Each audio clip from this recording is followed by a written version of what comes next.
Yo, what's going on, guys? Crispy Flakes here. So over on my main channel, I was saying that I was going to do a Q&A today, and I just asked my subscribers to ask me some questions, then I would post it over here on my second channel, so here we are. So yeah, a few questions were asked, some NBA related, some, personal questions, things along those lines. So that's fine. I'm just going to go through each question here and answer them, and just, it's going to be a very chill video. So here we go, guys. Get to know a little bit more about myself right here. So we have Mojo99 saying, what is my dream NBA job? Well, before I was doing YouTube, because in a way, YouTube is my dream NBA job because I make videos about the NBA. But before that, I actually went to college and got my bachelor's in finance. So I was hoping for to one day get a job in the financial department for the Detroit Pistons. And then, YouTube happened and things like that. So I'd probably still say that would be my dream job, like if I weren't doing YouTube. Or, of course, like dream job would be to supplement the front office of the NBA, things along those lines. But yeah, so I'd probably say that. He also says, where do I see myself in 3 years? So right now I'm 26. In 3 years, I'll be 29. Hopefully still doing YouTube full-time. Although, the thing about YouTube, guys, it's absolutely wonderful. It's a great job to have if you can make it and stuff. But let me say, man, like, I have pretty bad anxiety at times about certain things.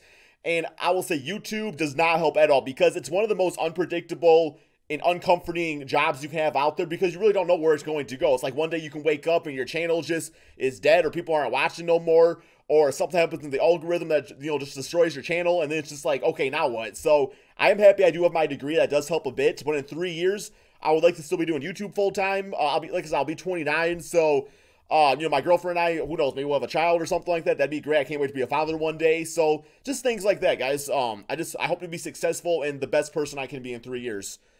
Next up, also from Mojo said, what did you talk about with the Bucks front office when your Spurs meet to them? Sorry, bro. I don't know what that means, bro. Nick Renwood says, how old am I? 26. Okay, and then Kashawn Powell, he sent me a little picture. He said, which signing was the worst for the Detroit Pistons?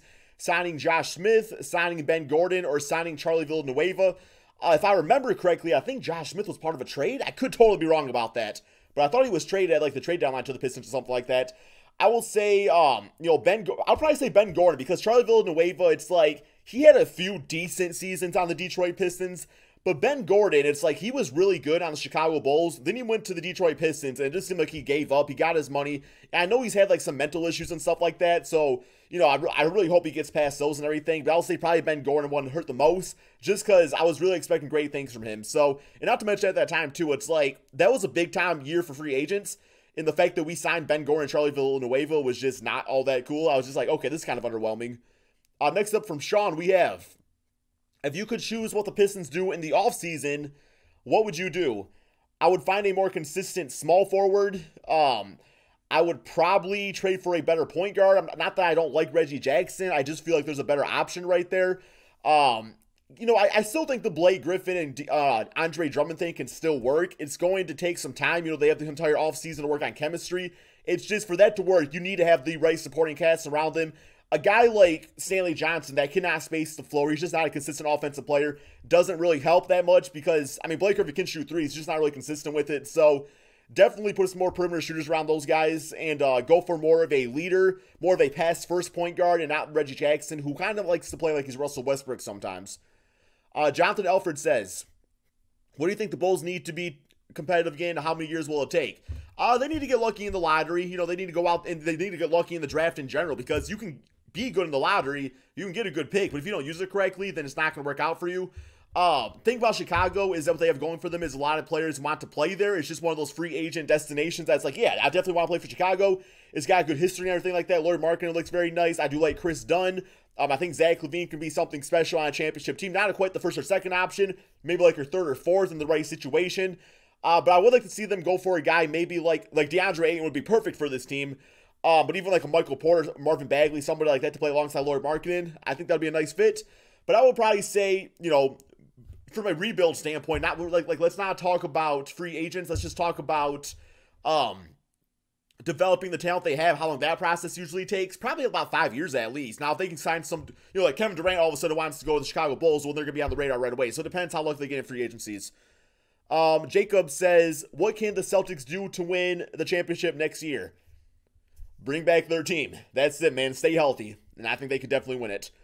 Who has the best chance of coming back down from 0-2? Portland, Milwaukee, or Washington? Bradley Beal struggling on Washington right now. Milwaukee just looks absolutely horrible. Portland Trailblazers, Damian Lillard, and CJ McCollum are not doing very well. But I will say out of all three of these teams, Milwaukee. And I don't say that confidently at all. The only reason I say that is just from, it's like Giannis. He needs to be that type of player that can just take over. Like, I have no idea how Milwaukee is down 0-2 to the Boston Celtics, who are extremely injured. But with that being said, I do know why. It's because Brad Stevens is a great coach. Somebody says, do you trust the process? You tell me, bro. Looks like it's working out for them. Now that the regular season over and the Pistons didn't make playoffs, do you think the Blake Griffin trade was good? I mean, playoffs or not, it wasn't. I mean, it was a cool trade because I like Blake Griffin. From a standpoint of the team, we gave up a lot for him, guys. We gave up a lot for Blake Griffin. I really wish we could have kept Tobias Harris instead of Stanley Johnson. That would have made that trade feel a little bit better, or at least our lottery pick. I don't want to say like it was a good or bad trade. I'm just gonna say the Pistons gave up a lot of pieces. All right, we got Cavs SZN saying biggest bust draft or biggest bust potential this draft. I think Trae Young, and biggest star potential, I think Doncic. I think biggest star potential is DeAndre Ayton. He just looks like that type of player.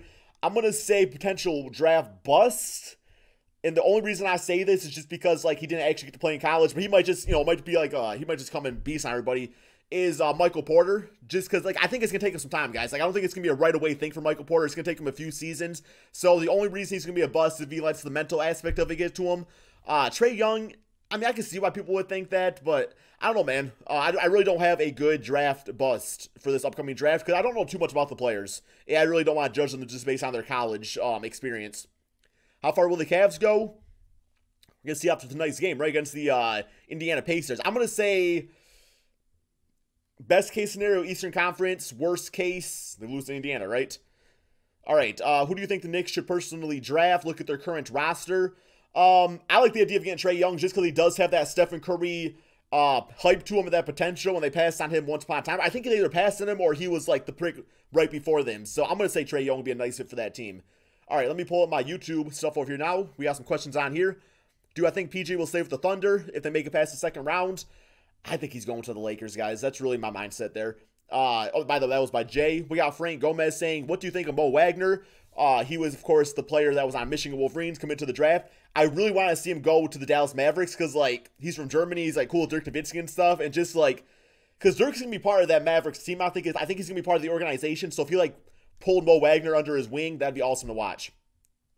Philip Page says, do you personally think Lonzo will end up being a bust? No, I do not. He also says, who is your favorite non-Pistons player in the NBA? I really like Nikola Jokic on the Denver Nuggets. I just think he's really fun to watch. And he also says, do you think Lakers will make the playoffs next year? Why or not? What? I'm going to say to be determined because we have no idea what that roster is going to look like. Josh Kahn says, will the Spurs trade Kawhi? I think it's going to happen, guys. I really do think he's going to be gone. That's just like my gut feeling. I just don't know where to, man. But very well, him and Greg Popovich can totally mend their relationship too. What free agent do you think would be the best fit with the Detroit Pistons? LeBron James or Kevin Durant. Those would be the best fit, man. Like, straight up. Crushable says, who are your top 5 point guards in the NBA? I'm not that smart to think off the top of my head who the top 5 are. I'll probably say, I would say the best, when healthy, Stephen Curry, just because I'd rather have him over Russell Westbrook, plain simple, guys. I'm going to say second, though, Russell Westbrook. Because when I think of, like, top point guards, I think of who do I want leading my team, right? And I'd rather have Stephen Curry over Russell Westbrook. And then I'd probably say number 3, Kyrie Irving. Did I forget about somebody? I probably did. If you were the Brooklyn Nets GM, would you make an offer to Aaron Gordon? Oh, hell yeah, bro. I mean, that team had no draft picks, and you get a really good potential all-star small or power forward / small forward Aaron Gordon. Heck yeah, I would get him on the team. So since it's the end of the season, who got the better in the trade? Depot to Indy or Paul George to OKC? Indiana. They got a franchise player that's probably gonna be there for many, many years. Paul George, we don't know what's happening with him. I'll definitely say Indiana got the better half of that trade. Do a 2017 redraft. Did one a few weeks ago, bro. Should be on my channel. What do you think about the Pelicans' future? What should they do with Boogie? I'm sorry, guys. I forgot to read the names. I'm sorry, man. This is by Eric Cartman. Likes to do with Space Canada. We also got Elijah Weeks and Matthew M. All right, but yeah, Eric Cartman says future of the Pelicans.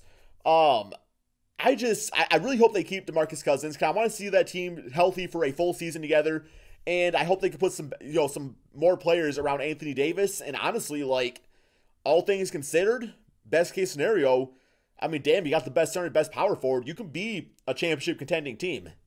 Who's my dark horse team? Philadelphia 76ers. Is it still safe to call them a dark horse? I think it is. Do I think the Cavs will go in full rebuild mode if LeBron leaves? Yes, I do. I don't think they really have a choice beside that. Who is the most underappreciated player in the NBA? This is by Trent Doyle. Kyle Singler.